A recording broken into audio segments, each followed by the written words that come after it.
It's the last day of the film festival. Has it been excellent? Really good, really good. Well, thank you all for staying for this Q&A. My name's Karl. I'm the Associate Dean of the School of Film and Acting. Do we have School of Film and Acting students with us today? Production design students? Yay! There you go. Fantastic. Well, it's been a great week for all aspects of filmmaking, but I'm so pleased that we've had such a strong showing for production design as well. And I'm so yeah, exactly. But I'm also pleased that production design, International Production Design Week is taking place at the same time. So we've had some wonderful crossovers, and the fantastic Molly is here with us somewhere that we want to thank for bringing some of our guests. Let's give Molly a thank. But let's get on with the main event. There will be time for your questions as well, so please do think about them. Once we've had a little chat up here, there's mics running around the room, so put your hand up, we'll get to you. But please, will you join me in welcoming on stage the fantastic David Wasco, production designer, and Sandy Wasco, set decorator.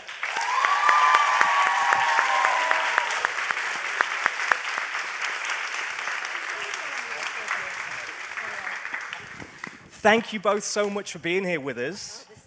You know, after watching it, I could really see this is so important to show this movie here. Yeah. Well, we was talking, just if you don't mind, is sharing about there was different locations considered for the movie. And the other one, if you don't mind, is sharing was going to be... Early on, Damien had written a movie, Dave, you might remember the name of it better, but when he... Guy and Madeline. Guy and Madeline, which was, took place in Boston. And I think originally Damien was thinking of having it there, but we thought, you know, I don't know how that could work. You need that magic of L.A. Well, he wrote La La Land early on in Boston when he was in college in Harvard with Justin Hurwitz, who wrote the music.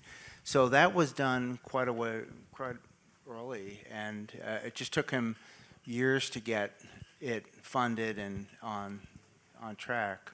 But he did a few other movies, including Whiplash, which was a fantastic little budget movie, followed by La La Land. Well, let's go right back to the start of your, well, even before it was a career. Tell us about the things that when you were first starting to be excited by the world of film, what were those films? What were those influences? Yeah. Well, for me, and then you can sort of chime in, I've always been enamored by movies, and I made Super 8 movies, kind of almost like Spielberg did in high school. That was part of my upbringing. And I just always had that desire to work in film. I did a little stint right out of high school. I wanted to break into graphic arts, and I ended up working as a visual merchandiser for a company that brought modern furniture to America and modern living to America, and but I always missed not working in movies. So in 1980, I moved to Los Angeles to start to break into the film business, and it was kind of a lucky situation. There was a strike going on, so there wasn't any union work, but there was non-union work, which I was able to fill a position as an art department coordinator on a fantasy movie called The Beastmaster, and that was kind of my start. And it was a very lucky opportunity to work in this fantasy epic Bronze Age period film that allowed me to watch how all the departments work within the movie, and I didn't know the production designer. I just went in with a portfolio, and he hired me. It was just a fluke, lucky situation for me. And then I convinced Sandy to. This is moving out to California from the East Coast. I convinced Sandy to join me a year later, and. Yeah. I didn't really have the bug for film, but I had a lot of background from school and studies. And when I was younger, we lived in a town without a movie theater and restricted television hours from parents. So I didn't really get much visual input, but what I did get, of course, I was like blown away by. So I had sort of an education in the American film language just from watching the few movies that I saw and TV. So of course it was The Silence, Laurel and Hardy, Buster Keaton, the 30s movies, The Astairs, Westerns, World War II. And then later in college, when I was in school, there weren't many film classes. NYU probably had one, Columbia. And finally, my senior year, there was film history. And it was just an eye-opener. I got to see French New Wave, Russian montage, German Expressionism, Italian Realism, and that, you can see, is in Damien's movie. I think he was struck by it too, the film history. And even though this is sort of a musical about musicals, it's a little bit a movie about movie making, which was why I think it's so great for you guys to see. Yeah, so Sandy has a formal education where I was lucky to be brought up by two artistic parents that encouraged their three boys to be artists, and all three of us went to high school level, and all three of us excelled in the jobs that we wanted to do, and I think it was the way my parents brought us up. And also in school, I did studied everything I could that was sort of visual. It was art history and history and theater and photography and architectural drawing. So it was sort of all the technical things that you're learning, the 3D modeling and your new experience with the LED monster, because we didn't have that. But we were doing all by hand, so we tried to get as much information as possible. Sandy's a very good sketch artist, yeah, really quite good, and has helped with some of the concept illustration when we would be trying to figure things out early on in pre-production. I'm just curious, because you mentioned this chance encounter, and I know this is a side question, but this portfolio under your arm and going and getting that job. Yeah. Do you remember that moment? Do you remember how you sold yourself? Because there's a lot of people who'll be in a similar situation quite soon. With Damien, well, way back, that first wonderful moment you told us about. I actually enjoy the interview process.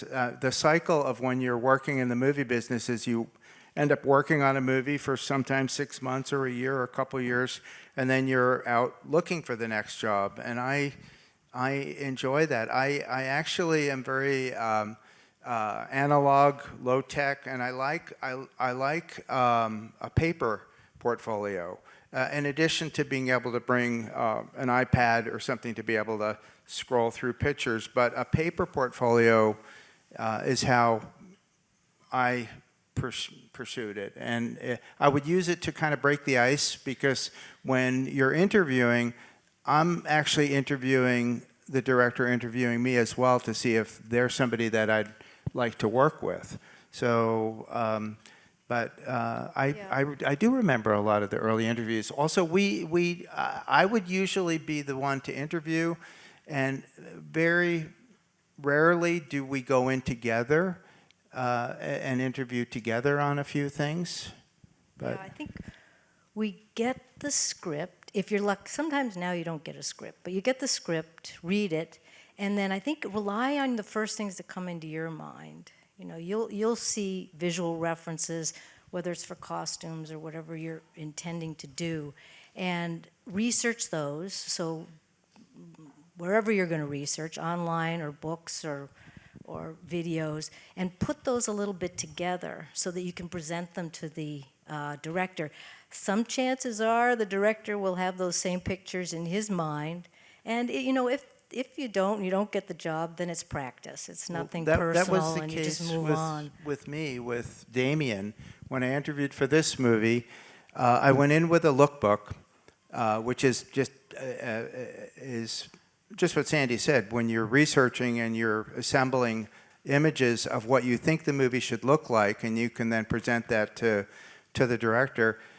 He had a lookbook as well, and a lot of the pictures that he had were the same pictures that I had. And he then, it just was sort of a natural fit.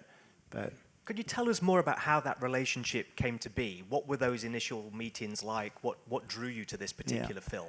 Well, we're, without the risk of sounding arrogant, we are very careful about what we pursue. And I do, we have to interview for everything. Even at this point in our career, I'm still competing down to 5 other designers and then 3 other designers, so I'm competing on things. But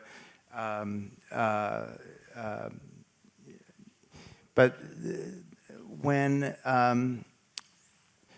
I'll tell you a little story for Damien. We watched Whiplash, and we were totally blown away by it. And I said, this is an amazing director. We have to somehow connect with him. Simultaneously, another director friend of Damien's, a young director, called me and said, you know, Damien has this script, and you should be aware of this.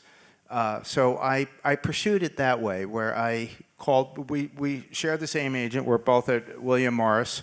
And I did manage to get a script coming my way. So I did pursue it that way. But my agent, who his office is side by side with Damien's agent, didn't even know who Damien was at the time. But pre-Whiplash, he was unknown. But That was a quick rise. Another funny thing is that, so I interviewed with it, and we clicked, and I got the job. But almost 25 years ago, we were working on Royal Tannenbaums in New York City, and my art director asked me, he said, my neighbor, a high school kid, wants to come on the set and just meet you, and would you give him a little tour? And I said, sure, which I do all the time, and I try to do that. So he brings his 15-year-old kid on, and I walk him around, show him the house in the Royal Tannenbaums, top to bottom, and sent him off. And when we were halfway through filming La La Land, Damien said, do you remember meeting me on the Royal Tannenbaum set? You were so nice to give me a tour through the house. He didn't tell me when I was interviewing. So I met him 25 years ago when he was 15 years old. And it just, what goes around comes around. And it was really nice that I took the time to walk him through the house and show him these things, which it was really a wonderful thing. But he didn't tell me when we were interviewing. He didn't say, oh, I met you back on the Royal Tannenbaum set. So I thought that was really kind of nice. That's so sweet as well. And the same, we're so grateful that you're here with us today. We really appreciate you taking the time. But let's think of La La Land then. The production design, the beautiful decoration. Why was it so successful, do you think? What was it that made the formula just right with a movie like this? I look at it again, and even with this viewing, I think we were so fortunate to have a master camera person capture it. We did some pretty interesting things and pretty nice collaboration with costume and with choreography, but I think that the way it was captured with camera was awesome. There is kind of a perfect storm that I think happened with this movie, where everything kind of clicked and everything worked, and even the music played a role in why this look was perceived as special.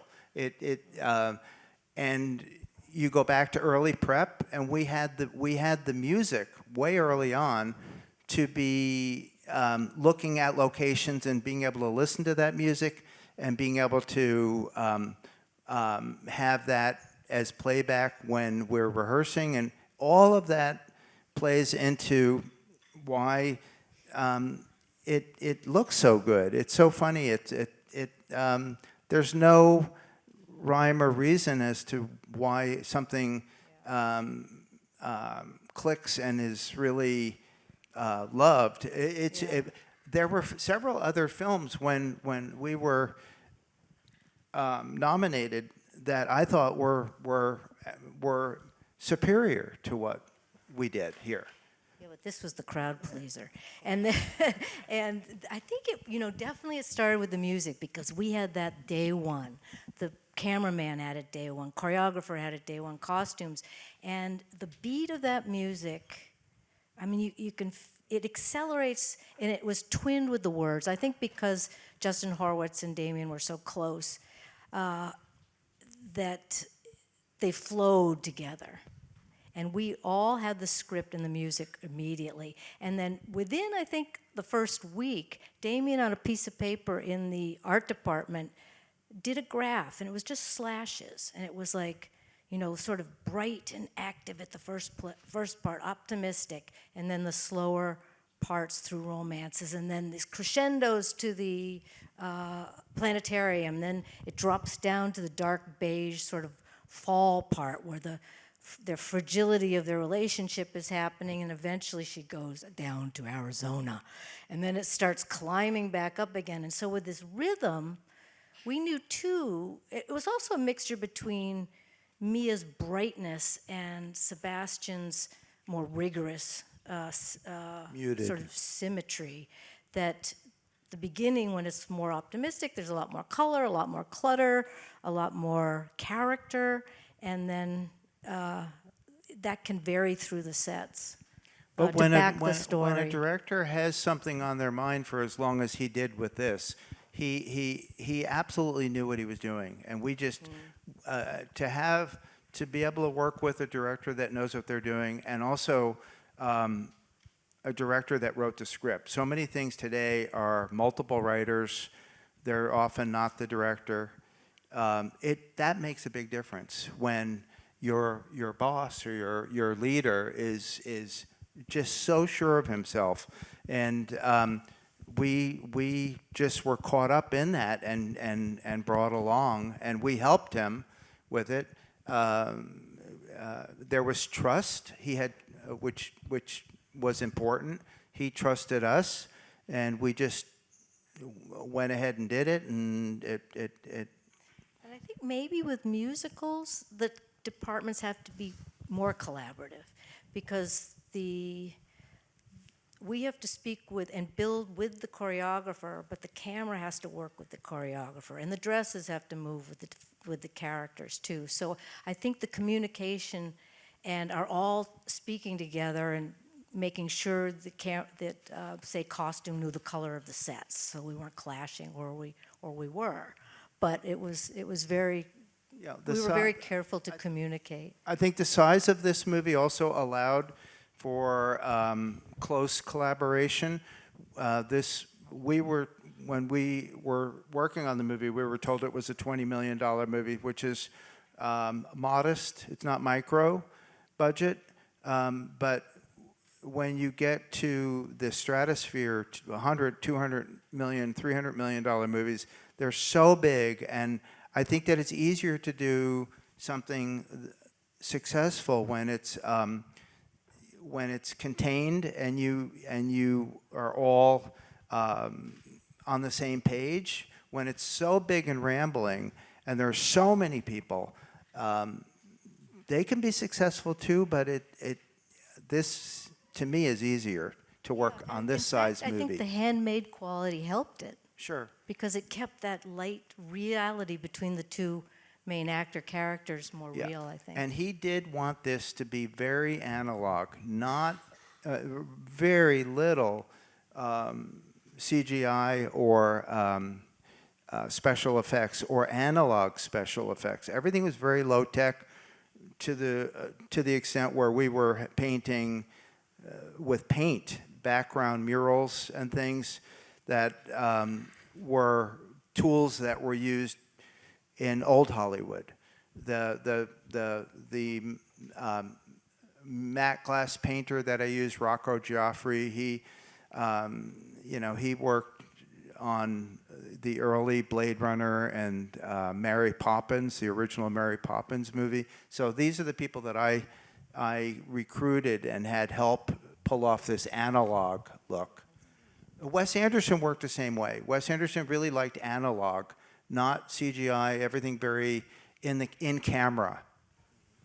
And so thinking of that and filming across a city like Los Angeles, a film where Los Angeles is as much a character as everybody else, it seems. But what were the challenges of that? How did you? Well, tell us about one and how you broke through it. This I think is number 14 or 15 movies that are shot in and around where Los Angeles plays a backdrop, and I think that's one of the reasons why I got hired. But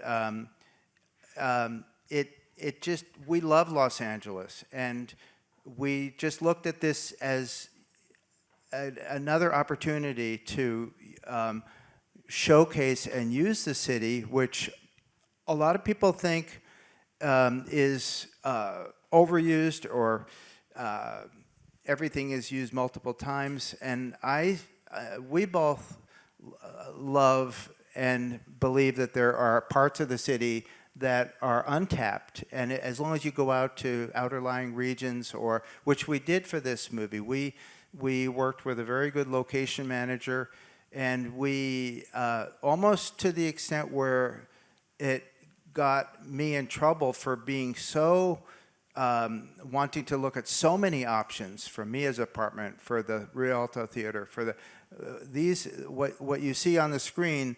You back up, and there were 50 options for all these different things. We went everywhere. Also, I will say that there was we were prepping, and we did an extensive location scout, and we had found a lot of things while we were working toward principal photography. And then there was an actor casting issue where the original Mia and Sebastian fell away.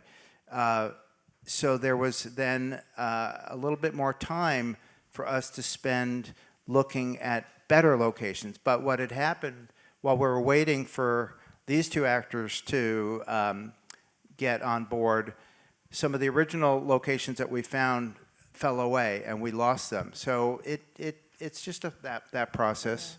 Yeah. In the script, and I don't know, I think Damien was new to LA, and it's sort of our same experience. It's when you go there with the intent, with the dream these two had, with some dream to work, little things are really magical. First of all, that architecture there is stunning and new to East Coasters. That sort of Spanish, and then the Baroque Mayan, and then all kind. So we tried to find Mia's in a Spanish apartment. Seb's is more, you don't really see it, but it's more in that sort of well, we tried to go out to the valley where we tried to go where things were scripted, and but the variety, add variety. Yeah. So there were old things mixed with new things. Yeah. Well, tell us about collaboration. We've just talked there about how you collaborate with your locations manager, but tell us about how you collaborate in general, and maybe even particularly with each other. well, in this case, where all of the key craft departments are doing, you're always doing everything for the director, and we were lucky because the director was really interested in the art department, and he loved what we were doing, and he actually gave us more attention than what would be common on a movie. And he actually asked, he wanted to know if it would be okay if we gave him a desk within the art department, and that planted him right in with us, so that he came and went doing casting and different things, but he was really nearby so that he can see what we were doing. So that's part of the collaboration. Also, sometimes I fought for and found where our production office was, and sometimes they ask for the art department to be a satellite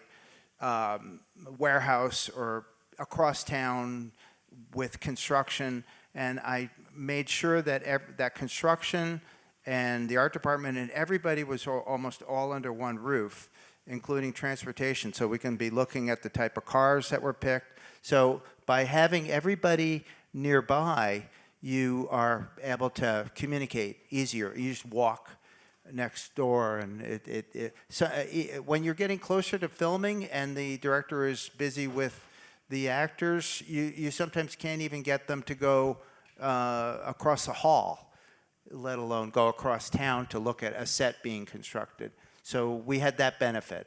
That helped. Yeah, and your tools were using drawings and things to exchange ideas. Yeah, he also for conveying his ideas, communicating, he set up a weekly, sometimes it was twice a week, screening where he would show us movies, and they were film projected, and the entire crew would work the day, and then we would end up on the production office lot, watch a movie, and that's how he showed us. Like I brought along the biggest influence for the movie was Jacques Demy, the French director, and all the colors that you see, he had this in mind, and so he steered us this way, and we just took this cue. But what he did was he would show us the umbrellas of Schauberg, and we would have pizzas and talk, and so you're in an informal situation where you're relaxed and able to talk with the other people that you're having a pleasant, relaxing time, but then you're also accomplishing something, and he's accomplishing something, but he's telling us that's how we worked with Quentin Tarantino as well, and Wes Anderson. They all showed movies in an informal setting, and it subliminally was getting their ideas into the whole crew. It's almost time for questions from the audience, but I'm curious, if, let's say someone in this room was fortunate enough to find themselves on one of your teams, just to be close to your presence on a movie set, what 3 skills would you say are the most important for production design or set decoration or maybe even costume design? But what are the 3 things that you would be looking for that think that's special or that's going to be very helpful? Well, I think, for me, I'm going to go out of the box and just say to have a good attitude and to be there on time and to be there all the time. I think all of you have this wonderful school in the community here that is going to help you with the skills. The other analog low-tech thing is to not dismiss lead and drawing with lead, and to maybe do 1 sketch every day. It's something that my father told me, and I think it's true, and it actually it's not it's not a useless tool. So Yeah, drawing of any kind. But I think first of all, you've all come to SCAD with an intense curiosity and this interest, and that's something you're going to, if it's that passion that I know you talk about, but that has to carry you through. That has to carry you through 30 years of this, and it's getting you through school. It'll take you really far with that first job because it's a team playing job. It's not someone, you don't have to stand out in it. In fact, it's very difficult in small crews if you have someone who's a big personality. It's sort of a team playing job, and everyone's supporting each other from the smallest job to the biggest job. And I think the creativity and the passion will lead you through the learning of new things. And also don't be afraid of learning new things. Because I'm listening to production designers, who've been in the business 20 years, and they're facing all kinds of new challenges to learn. Again, I think we mentioned the LED early. You're being able to look at that kind of thing here, which is great. But they're learning it on the job, and they do, and you do. And chances are your director and producer are learning it for the first time too. So never be afraid of that kind of thing. And in our talking with our fellow production designers, there's so many things we do on the fly for the first time. So, sort of expect that. it's also, even if you're in a beginning position, is to approach it like, what can I bring to this production? Even if you're an art assistant, and to be a good listener and to contribute. Don't be afraid to contribute. But I think what Sandy is saying is correct in that from me, I don't want a big personality. If somebody can be quietly watching and listening, you'll be able to learn something. But to contribute and bring something to a production that may be a good idea or may not, you shouldn't be afraid of that. Well, let's do some questions from the audience. Yeah, we'll go straight in there if we can. That hand was up. We're going.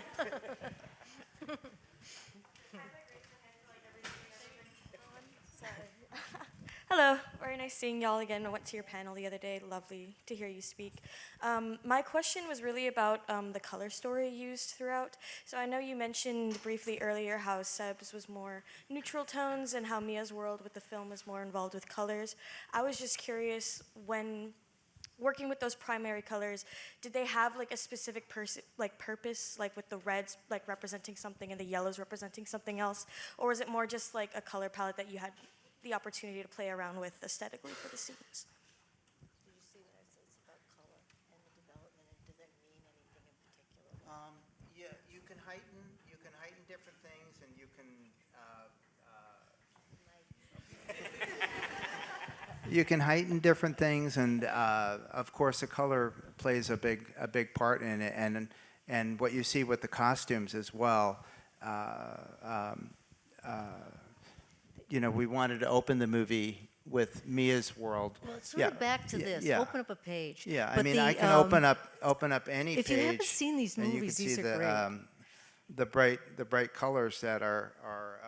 But it opens with the cars, and they're all colored, and the clothing's all colored, and that was sort of just to heighten the fantastic aspect of that scene. And then we go to the back lot, and that falls into this category, where parts of the walls are painted bright pink and blue as Mia walks by. Vehicles are purple, and the cafe itself is this green. It just continues the fantasy into the back lot, which is a fantasy location. And then in Mia's apartment, this is really where all the color is at the beginning.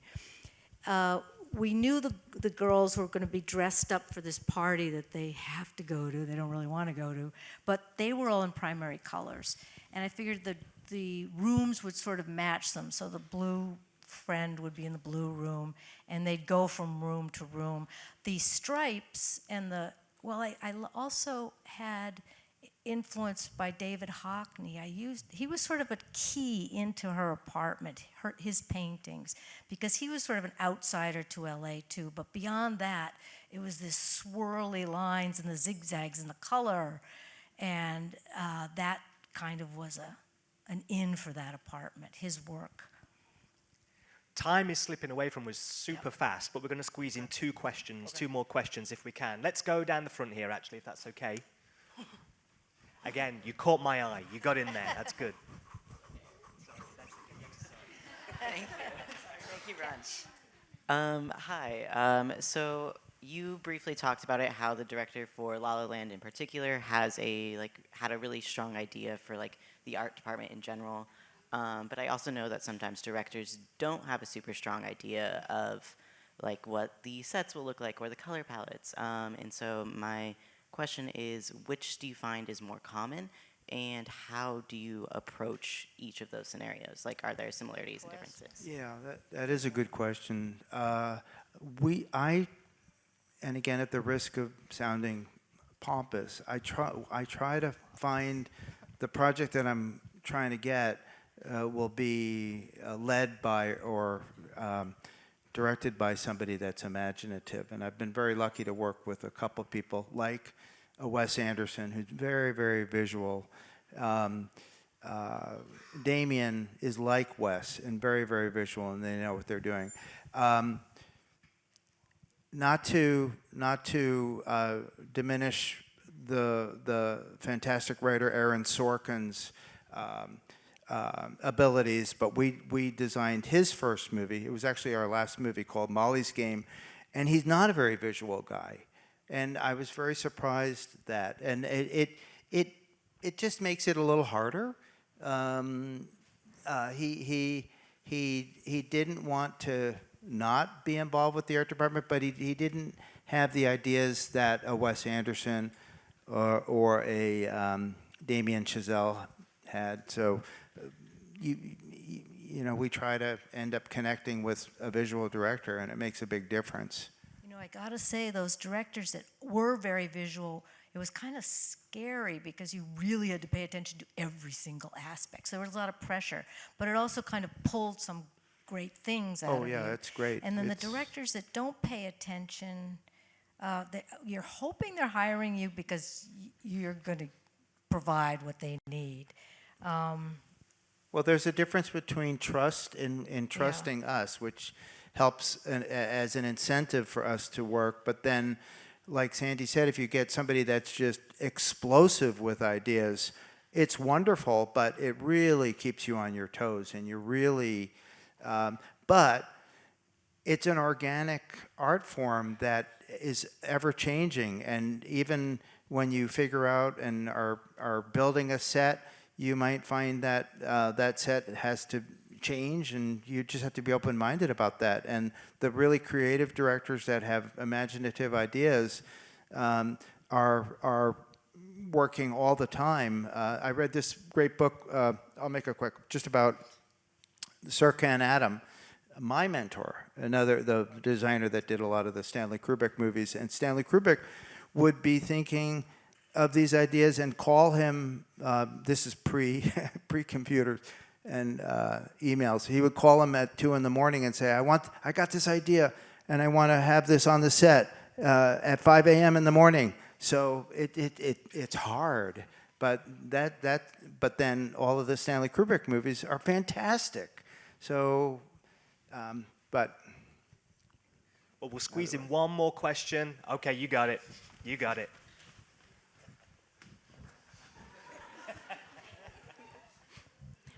Hi, yeah. Of course, color and lighting is a very important part of this film, especially. And one of my favorite aspects of it is how the lighting is reflected on an actor or character. What are aspects that you added to the set and the design that added to it and like enhanced the lighting and color? Well, I will say that Sandy's department does the practical lighting, the decorating, and it's very departmentalized and broken up, but the actual official lighting is a different department that's under the umbrella of the camera department.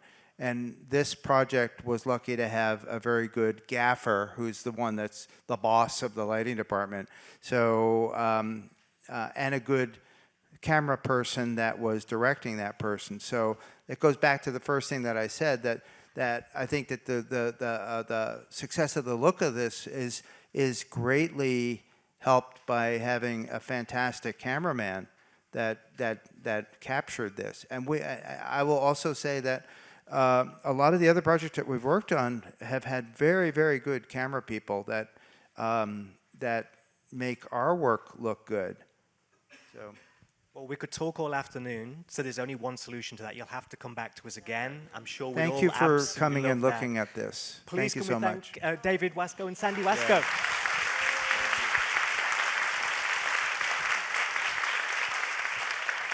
And also, don't forget, it's the last day of the festival, so do enjoy Origin tonight if you can, and please do check out International Production Designers Week as well. There's lots of exciting things that's been going on. But thank you so much, folks.